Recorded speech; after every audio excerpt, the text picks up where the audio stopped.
আমরা টাঙ্গাইল থেকে ১০ জন বন্ধু একটা মাইক্রোবাস আর একটা জিপ নিয়ে টাঙ্গুয়ার হাওরের উদ্দেশ্যে রওনা হয়েছি। রাস্তার সুন্দর দৃশ্য দেখতে দেখতে আমরা ময়মনসিংহ নেত্রকোনা পার হয়ে আমরা ধীরে ধীরে কমলাকান্দা ঘাটের দিকে পৌঁছে যাচ্ছি। আমরা অলরেডি কমলাকান্দা ঘাটে পৌঁছে গেছি।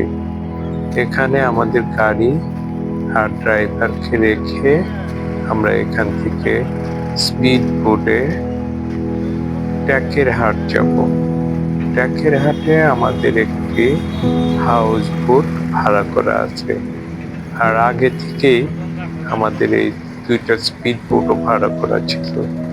এই দুইটা স্পিড বোটে আমরা সবাই উঠে গেলাম। তারপর আমরা এই স্পিড বোট নিয়ে আমরা ট্যাকের হাটের উদ্দেশ্যে রওনা হলাম।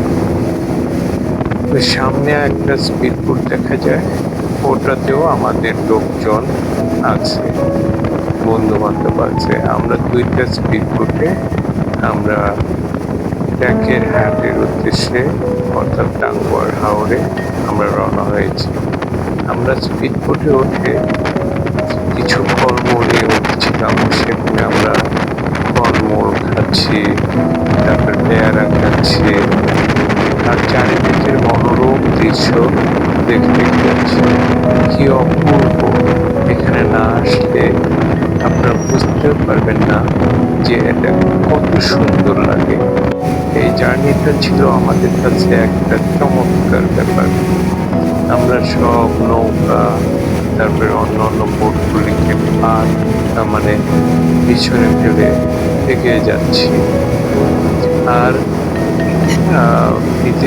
আপনার এই হাওরের মাঝখানে যেটা দেখা যায় যে ছোট ছোট চারদিকে পানি, এরকম কিছু কিছু বাড়ি আছে। তারা বছরের 7 মাসই তাদেরকে নৌকা নিয়ে তারপর অন্য জায়গায় যেতে হয়, অর্থাৎ তাদের হেঁটে যাওয়ার কোনো রাস্তা নেই, শুকনা রাস্তা নেই। তারা সবসময় এই 7টা মাস পানির উপর